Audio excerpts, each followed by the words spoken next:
Meanwhile, the House has blocked an impeachment attempt against President Trump. Lawmakers voted 237 to 140 yesterday to set aside the measure. The resolution came from Congressman Al Green, his second attempt this year.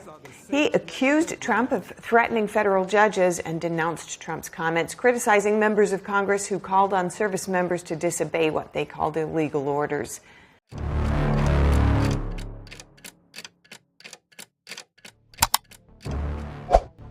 때로는 기관들의 일상적 운영이 눈에 띄게 변화하는 순간들이 있다. 일부 사건들은 즉각적인 결과보다는 정치체제 내 공식적 논쟁의 위치를 재조정하는 방식으로 주목을 받는다.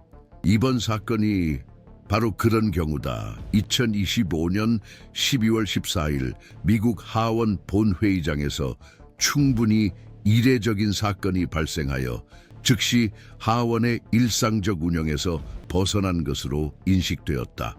일반 입법 안건을 처리하기 위해 예정된 회의 중 텍사스주 민주당 소속 엘 그린 하원 의원은 본회의 발언 시간을 이용해 도널드 트럼프 대통령에 대한 새로운 탄핵 절차를 개시할 것을 요구하는 결의안을 제출했습니다. 이 발의는 당 지도부의 사전 발표 없이 위원회 보고서의 결과도 아니며 양당 간 사전 협의된 일정과도 무관하게 이루어졌다. 공개 회의에서 만원 상태의 본회의장을 배경으로 공식 생중계되는 가운데 직접 제출된 이 발의는 즉각적인 제도적 무게를 부여받았다. 발언 내용 또한 그 입법적 순간에 기대되는 표준과는 달랐다.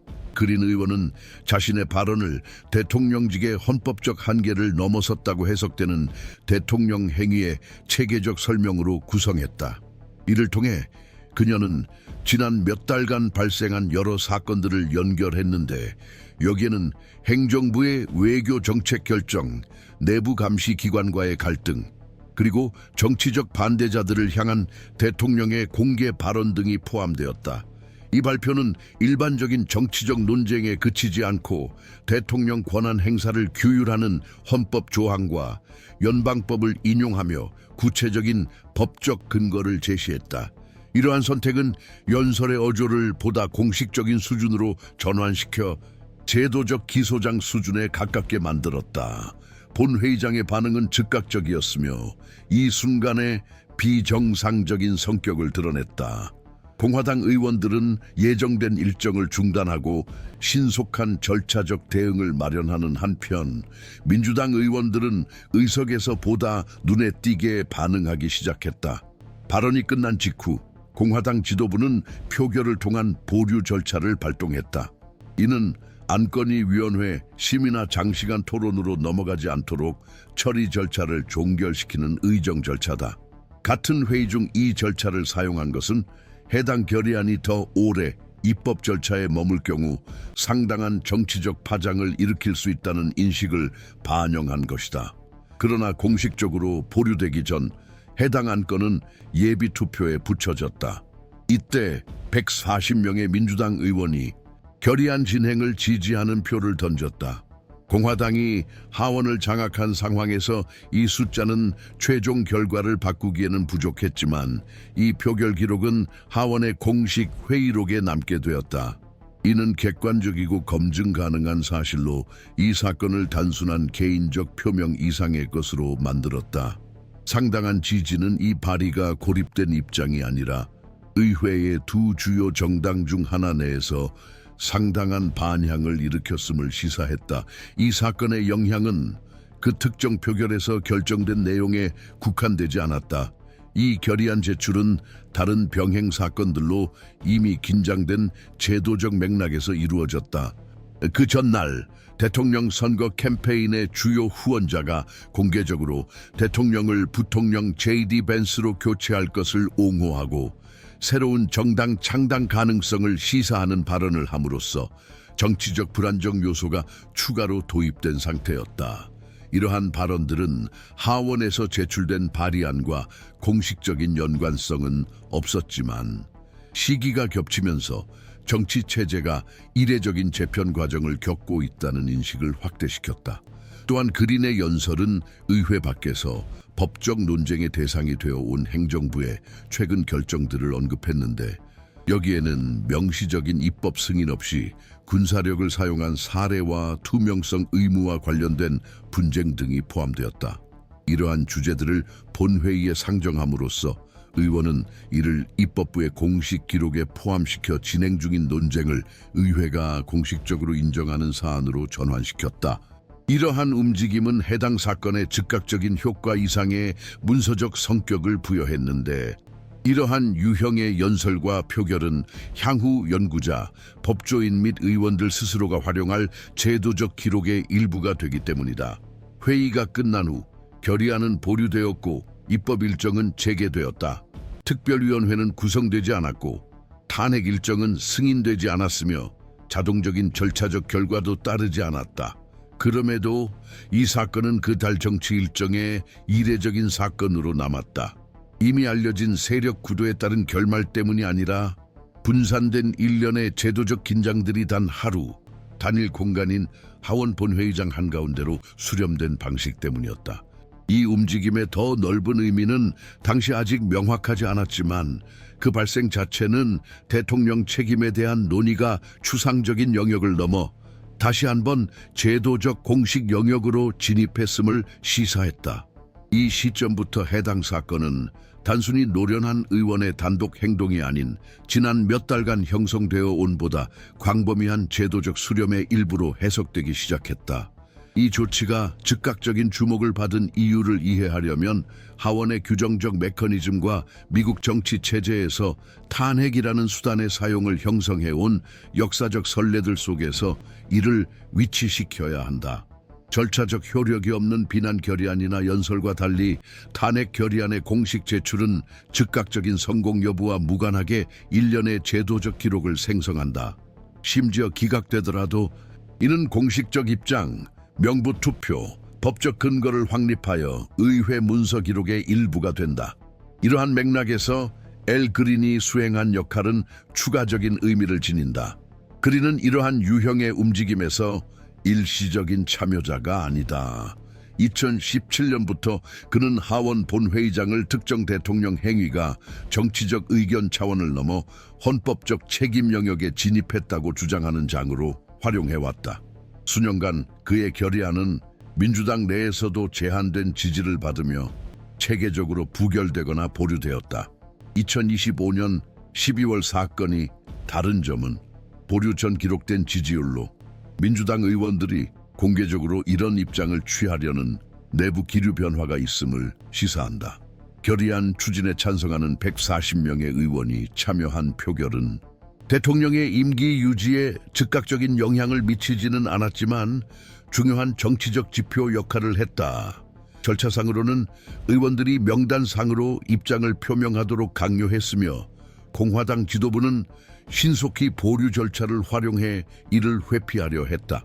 정치적 측면에서는 상당수 야당이 단기적 패배가 확실함에도 불구하고 탄핵 절차에 이름을 올리는 데 따른 제도적 비용을 수용할 수 있다고 판단하기 시작했음을 시사했다.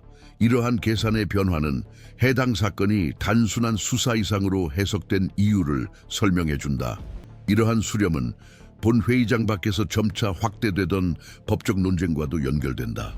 그린이 언급한 핵심 축 중 하나는 의회의 명시적 승인 없이 행정부가 군사력을 사용하는 문제로 이는 헌법과 전쟁권 한법 War Powers Act 모두에 의해 규제되는 주제다. 군사작전에서의 대통령 권한 한계에 대한 논의는 새로운 것이 아니지만 최근의 행동과 연계되어 공식적으로 입법 기록에 남게 되면서 새로운 양상을 띠게 되었다. 이를 통해 의회는 당장 논란을 해결하지는 못하지만 이 문제가 합법적인 제도적 분쟁의 대상이며 상충하는 법적 해석의 대상이 될 수 있음을 명시한다. 이 사건에 주목하는 또 다른 이유는 정부 투명성, 사법부 결정 이행, 행정부와 감독기관 간 갈등 등 유사한 논란들이 누적되고 있기 때문이다. 이러한 요소들 중 어느 하나도 단독으로 본회의에서 제시된 발의를 설명하지는 못한다. 그러나 동일한 담론 속에서 연결되고 공식 결의안에 포함될 때 이들은 일부 의원들이 헌법적 평가에 중요하다고 여기는 패턴의 일부로 읽히게 된다. 바로 이러한 연결이 분산된 사건들을 통합된 제도적 논쟁으로 전환시키는 것이다. 더 넓은 정치적 시점 또한 이러한 해석에 기여했다. 중간 선거를 몇 달 앞둔 시점에서 민주당과 공화당 모두 유권자와 분석가들이 자신들의 표결과 입장을 어떻게 해석할지에 더욱 주의를 기울이며 입법 전략을 조정하기 시작했다.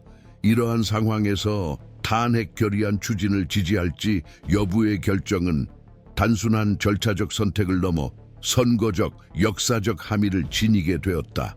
140명의 의원들이 이 위험을 감수하려는 의지는 일부 야당이 제도적 책임에 대한 논의가 정치적 무게를 충분히 진여 노출을 정당화할 수 있다고 평가하고 있음을 시사한다. 이러한 수렴은 해당 사건이 기각된 시점에서 끝나지 않은 이유를 이해하는 데 도움이 된다. 공식적으로 진전되지는 않았지만 이 결의안은 법적 근거, 정치적 전략, 역사적 기록 사이의 연결고리 역할을 했다. 그것은 대통령 권한, 탄핵 선례, 선거 역학에 대한 논쟁을 하나의 제도적 제스처로 연결했다. 바로 이 교차점이 분석가들이 그 발언과 표결을 의회 내 논쟁 재편의 신호로 보기 시작한 이유를 설명해주며, 비록 그 효과는 당시로서는 불확실한 상태였음에도 불구하고 말이다. 이러한 해석적 틀을 바탕으로 해당 사건은 기관 내 관찰자들에 의해 다양한 관점에서 평가되기 시작했으며 지배적이거나 최종적인 해석이 확립되지는 않았다. 가장 많이 인용되는 해석 중 하나는 이 조치의 전략적 성격이 뚜렷하다고 보며 결의안의 공식적 제출과 표결 명부 기록이 기관 내 기억을 공고히 하는 기능을 수행한다고 이해한다. 이러한 이해에 따르면 탄핵 절차가 단기적으로 진전되지 않더라도 의원들의 기소 내용, 법적 근거 및 개별 입장의 확립은 향후 새로운 입법 주기, 역사적 분석 또는 대통령 행위에 관련된 잠재적 법적 분쟁에서 활용될 수 있는 문서 집합을 형성한다. 이러한 논리에 따르면 이 조치는 즉각적인 효과보다는 공식 기록을 생성하고 재사용 가능한 선례를 확립하는 능력으로 평가된다. 두 번째 해석은 당파적 분열이 존재하는 의회에서 이러한 유형의 발의가 지닌 객관적 한계를 강조한다. 이 해석에 동의하는 분석가들은 공화당이 하원을 장악하고 있다는 점이 야당이 획득한 표수와 무관하게 이러한 성격의 결의안 효과성에 구조적 한계를 부과한다고 주장한다. 이러한 관점에서 불리한 세력 구도 상황에서 탄핵이라는 수단을 반복적으로 사용하면 그 정치적 영향력이 약화되고 제도적 교착 상태에 대한 인식만 강화될 뿐 행정부의 활동에 실질적인 효과를 내지 못할 수 있다. 이 접근법은 해당 사건의 중요성을 부정하지는 않지만 이미 안정화된 정치적 궤도에 의미 있는 변화를 가져올 수 있는 능력에 의문을 제기한다. 또한 이 사건을 대통령 권력 견제를 위한 의회의 역할 재편이라는 더 광범위한 움직임 속에 위치시키는 분석도 있다.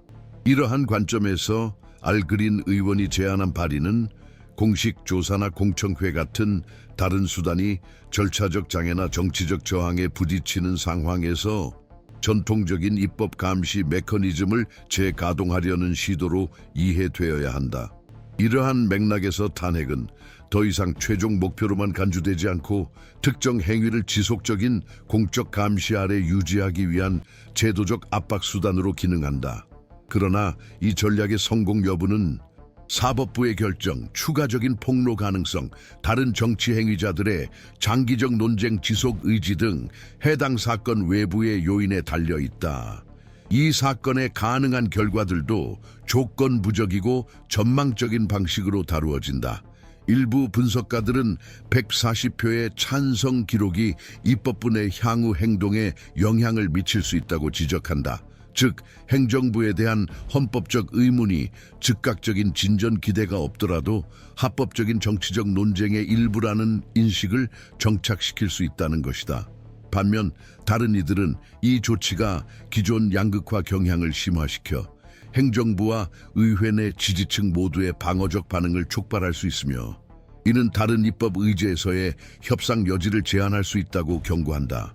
두 경우 모두 아직 불확실한 전개에 달려있는 가설들이다.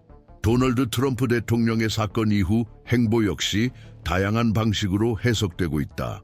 일부 관측통들은 공개적 발언과 이니셔티브를 폄하하려는 노력이 반복되는 제도적 도전서사의 공고화에 대한 우려를 시사한다고 본다. 다른 이들은 이러한 반응이 이미 알려진 수사적 대립 패턴에 속하며 행정부의 전략적 결정에 직접적 영향을 미치지 않는다고 평가한다.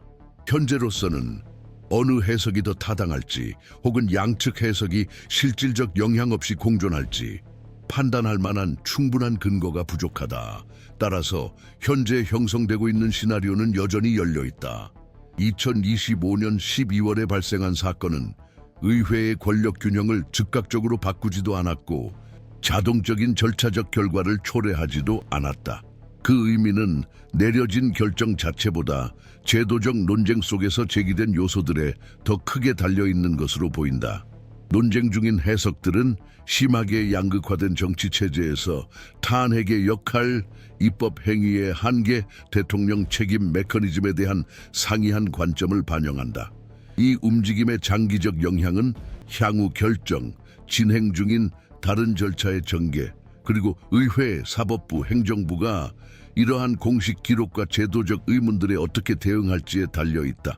이러한 전개가 구체화되기 전까지 이 사건은 논쟁의 전환점으로 남아있으며 이미 정해진 결말을 암시하기보다는 지속되는 긴장을 드러내는 지표로 작용할 것이다.